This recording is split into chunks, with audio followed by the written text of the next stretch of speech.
लोजपा रामविलास के राष्ट्रीय अध्यक्ष चिराग पासवान का बयान। मल्लिकार्जुन खड़गे और इंडिया गठबंधन की बैठक पर बोले चिराग पासवान, जब ये समय जनता के बीच आने का है तो ये लोग बैठक ही कर रहे हैं। खड़गे जी आ रहे हैं, उनके प्रति सम्मान है, लेकिन उनके जो बड़े नेता हैं उनमें से किसी ने भी बिहार आना जरूरी नहीं समझा।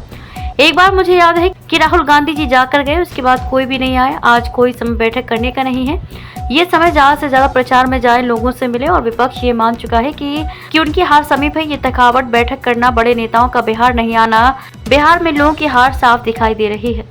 प्रधानमंत्री के ऊपर प्यार, मेरे प्रदेश के प्रति देखिए, रोड शो हो, हर चरण में जाकर सभाएं करना हो।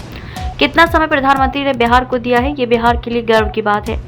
परसों हाजीपुर में भी प्रधानमंत्री का कार्यक्रम है। सुबह सुबह ही कल हम तैयारी में वहां रहेंगे। अरविंद केजरीवाल की अग्रिम जमानत मिलने पर चिराग पासवान ने कहा कि अभी तो अग्रिम जमानत ही मिली है, 2 तारीख को इनको वापस सरेंडर करना है। ठीक है, कानूनी प्रक्रिया का हिस्सा है।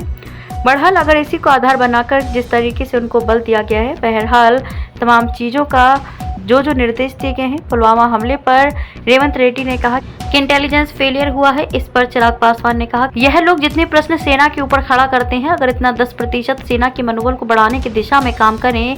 कुछ चीज़ ऐसी हैं जो जात पात, क्षेत्रवाद, दलगत राजनीति से उठकर जरूरी हैं। ऐसे में जब सवाल किए जाते हैं, जब ऐसे चुनावी रण क्षेत्र में क्या अपने क्षेत्र में जुड़े विषय नहीं है, अपने राज्य से जुड़े विषय नहीं है, ऐसे विषय नहीं है जिसके ऊपर सही से हमारी सरकार को घेरने का काम करे। जब ये लोग ऐसे मुद्दे को उठाते हैं तो ये दर्शाते हैं कि विपक्ष कितना मुद्दा विहीन है, इनके पास कोई मुद्दा नहीं है हमारी सरकार को घेरने के लिए। अब जब ये समय जनता के बीच जाने का है तो ये लोग अभी भी बैठक ही कर रहे हैं। एक तो कांग्रेस के बड़े नेताओं में से, ठीक है भाई, मतलब खड़गे साहब आए, उनके प्रति हम सब के मन में सम्मान है, बट इनके जो और बड़े नेता हैं उनमें से तो किसी ने बिहार आना ज़रूरी नहीं समझा। एक बार बस, अगर मुझे याद है तो शायद राहुल जी एक बार आकर गए, उसके बाद से तो किसी चरण में ये लोग आए नहीं। और आज कोई समय नहीं है ना बैठक करने का। ये समय है कि ज़्यादा से ज़्यादा प्रचार में लोग जाएं, बैठक हुआ, लोगों से मिलें, उनके भी जाकर अपनी बातों को रखें।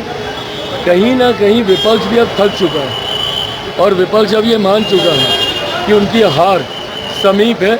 और ये थकावट, अब से बैठक करना, बड़े नेताओं का बिहार नहीं आना, बिहार में इन लोगों को अपनी हार साफ दिखाई दे रही है। प्रधानमंत्री का भी रोड शो होने वाला है पटना में, कल आने वाले हैं। नहीं, बिल्कुल अच्छी बात है। और ये वही बात है, प्रधानमंत्री जी का प्यार मेरे प्रदेश के प्रति देखिए, रोड शो हो, हर चरण में आकर सभाएं करना हो। जितना समय प्रधानमंत्री जी ने बिहार को दिया है, ये बिहार और बिहारियों के लिए, हम लोग के लिए गर्व की बात है कि देश के प्रधानमंत्री इतना समय दे रहे हैं। भाई परसों हमारे यहाँ भी है, हाजीपुर में प्रधानमंत्री जी सुबह सुबह ही आ रहे हैं, तो ऐसे में कल हम वहाँ की तैयारियों में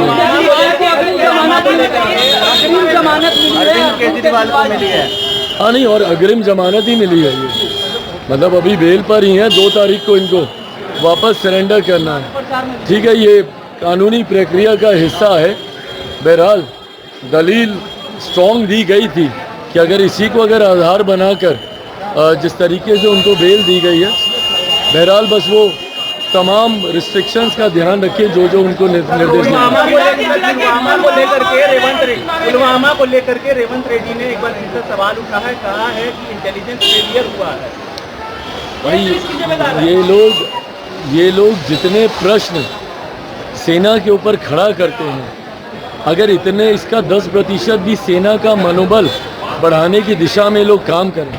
कुछ चीज़ें ऐसी हैं जो कि जात पात, जो कि क्षेत्रवाद, दलगत राजनीति से उठकर होनी ज़रूरी है। ऐसे में जब ऐसे सवाल किए जाते हैं, और आज जब चुनावी रण क्षेत्र में है, क्या उनके पास अपने क्षेत्र से जुड़े विषय नहीं है, अपने राज्य से जुड़े विषय नहीं है, ऐसे मुद्दे नहीं हैं जिसके ऊपर सही में ये हमारी सरकार को घेरने का काम करें। जब ये लोग ऐसे मुद्दों को उठाते हैं या बनाने का प्रयास करते हैं, ये दर्शाता है कि विपक्ष कितना मुद्दाहीन है, इनके पास कोई मुद्दा नहीं है हम लोग की सरकार को घेरने के लिए।